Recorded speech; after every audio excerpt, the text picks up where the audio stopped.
Hello viewers, मैं astro sir से सुरेंद्र राय स्वागत करता हूं आपको अपने चैनल में और उम्मीद करता हूं कि आप बहुत ही बढ़िया होंगे।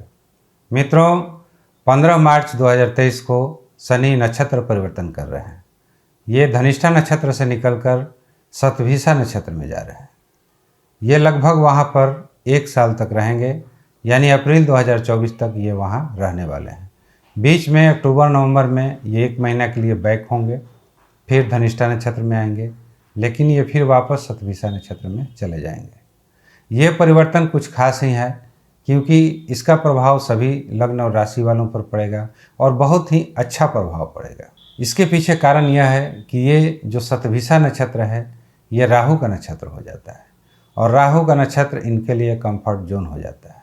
अभी तक बहुत लोगों की ऐसी शिकायत थी कि शनि अपनी राशि परिवर्तन कर चुके हैं, ये अपनी मूल त्रिकोण राशि में भी आ चुके हैं, लेकिन उससे किसी को कोई बेनिफिट नज़र नहीं आ रहा है। तो यही मूल कारण था जिसके वजह से शनि किसी भी तरह का फल नहीं दे पा रहे थे। धनिष्ठा नक्षत्र शनि के लिए बहुत अच्छा नक्षत्र नहीं है, क्योंकि उसके स्वामी मंगल हो जाते हैं और वह नक्षत्र इनके लिए कंफर्ट जोन नहीं था। लेकिन मित्रों, अब ये राहु के नक्षत्र में आ रहे हैं, इनके लिए पूरी तरह से ये कंफर्ट जोन है। अब ये जो भी फल करेंगे, कहीं ना कहीं राहु को भी ये साथ में लेकर चलेंगे। हालांकि कुंडली में इन दोनों ग्रह की युति सही नहीं मानी जाती है, लेकिन जब शनि राहु के नक्षत्र में जाएंगे और ये अपने स्वराशि के हैं, तो निश्चित ही एक अच्छा परिणाम सभी लग्न और राशि वालों को देंगे, कुछ एक को छोड़कर। अब हमें ये जानना होगा कि ये शनि किस तरह का फल करेंगे। तो मित्रों, मैं इतना बता दूं कि अब शनि राहु के नक्षत्र में आ चुके हैं, तो कहीं ना कहीं राहु से मिलता जुलता या राहु का व्यवहार लेकर ही ये फल करेंगे। दोनों के व्यवहार में ज़मीन आसमान का अंतर है। हालांकि दोनों एक निगेटिव प्लैनेट हैं, इनका जो फल होता है, चाहे वो निगेटिव हो या पॉजिटिव, कहीं ना कहीं एक्सट्रीम लेवल तक होता है, लेकिन दोनों का जो फल देने का तरीका है उसमें अंतर है।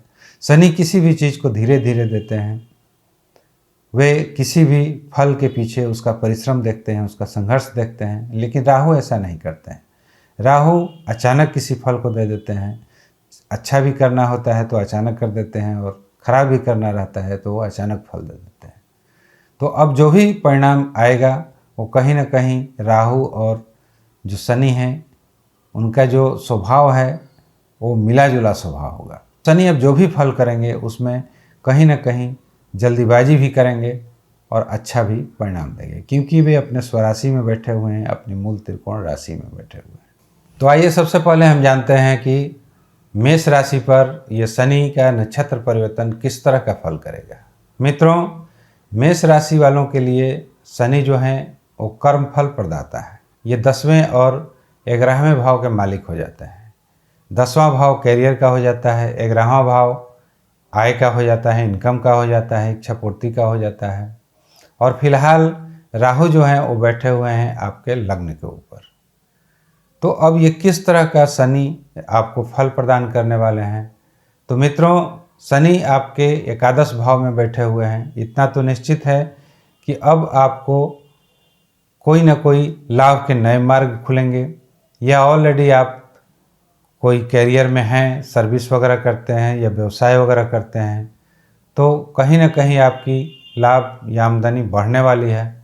यदि आप शनि से रिलेटेड किसी भी कारक तत्वों में हैं या राहु से रिलेटेड किसी भी कारक तत्वों में काम करते हैं, उसमें जॉब करते हैं या व्यवसाय करते हैं, तो उसमें आपको आशातीत लाभ होने वाली है। क्योंकि एक तो शनि आपके लाभ भाव में बैठे हुए हैं और दूसरा आपके कैरियर के भी स्वामी शनि ही हो जाते हैं।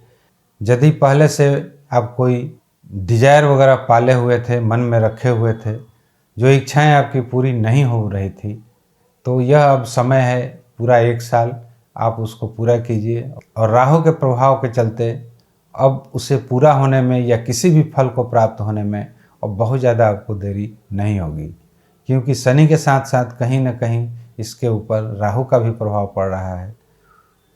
तो मित्रों, मेष राशि वालों के लिए यह समय बहुत ही अच्छा रहने वाला है, कैरियर की दृष्टि से, लाभ की दृष्टि से, इच्छा पूर्ति के लिए दृष्टि से।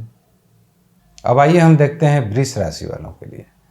तो मित्रों, शनि जो हैं आपके राशि वृष के जो मालिक होते हैं शुक्र, उसके अति मित्र हो जाते हैं, और ये आपके नवम और दसम भाव के मालिक हैं। नवम भाव भाग्य का भाव होता है और दसम भाव कैरियर का होता है, और राहु आपके द्वादश भाव में बैठे हुए हैं।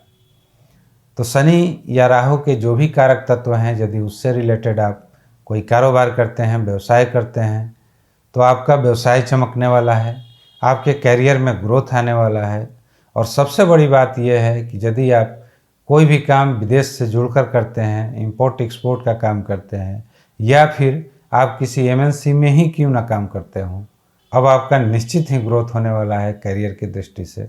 भाग्य अब आपका पूरा साथ देगा, और जो भी आपको फल मिलेगा अचानक मिलेगा, तुरंत मिलेगा, इसमें बहुत ज़्यादा देर होने की संभावना नहीं है।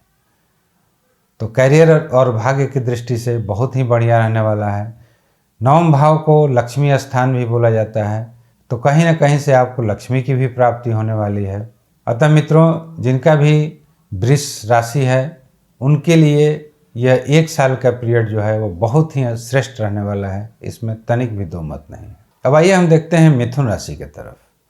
मिथुन राशि के स्वामी बुध हो जाते हैं, और बुध कहीं ना कहीं वायु से संबंध रखते हैं, और शनि और राहु भी कहीं ना कहीं वायु से संबंध रखते हैं।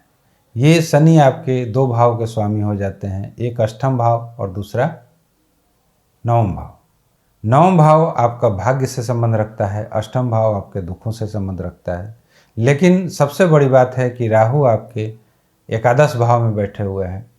तो शनि जब राहु के नक्षत्र में चले जाएंगे, उस समय से ये दोनों भाव आपका एक्टिव हो जाएगा, यानी नवम भाव और एकादश भाव। नवम भाव लक्ष्मी का भाव भी बोला जाता है, भाग्य का भाव भी बोला जाता है, धर्म का भाव भी बोला जाता है। कहीं भाग्य से मिलने वाली चीज़ों में आप सफलता देखेंगे।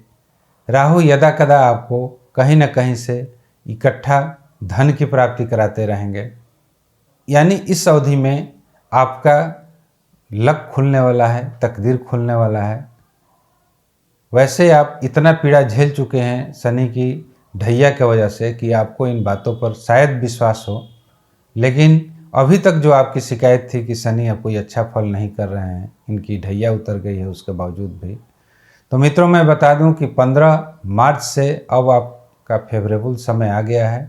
इसमें जो भी आपका रुका हुआ काम था, चाहे धन से रिलेटेड हो या भाग्य से रिलेटेड हो, वह काम आपका सक्सेस होगा। यदि आप शनि या राहु के कारक तत्वों से जुड़े हुए हैं, किसी भी तरह से उसका व्यवसाय करते हों या फिर आप उसमें जॉब करते हों, तो निश्चित ही आशातीत आपको लाभ होने वाला है।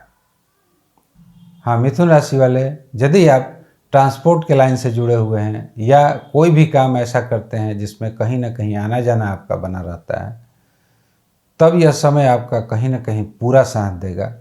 अब आइए हम देखते हैं कर्क राशि के ऊपर। मित्रों, कर्क राशि में शनि सप्तम और अष्टम भाव के मालिक हो जाते हैं। फिलहाल शनि आपके अष्टम भाव में बैठे हुए हैं और राहु आपके दसम भाव में बैठे हुए हैं। हालांकि शनि का ये जो भाव है, अष्टम भाव, अच्छा नहीं माना जाता है, ये दुखों का भाव माना जाता है।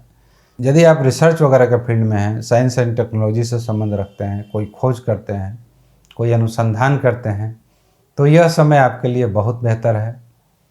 और यदि शनि के कारक तत्वों से आप कहीं ना कहीं जुड़े हुए हैं या राहु के कारक तत्वों से जुड़े हुए हैं, तो उस स्थिति में भी आपको बेनिफिट कैरियर की दृष्टि से होने वाला है।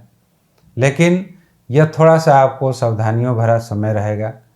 थोड़ा सा आप पूजा पाठ पर ध्यान दें, क्योंकि अष्टम भाव में शनि वैसे आयु की दृष्टि से तो ठीक रहते हैं, लेकिन कहीं ना कहीं से कोई ना कोई समस्याएं उत्पन्न जरूर करते हैं।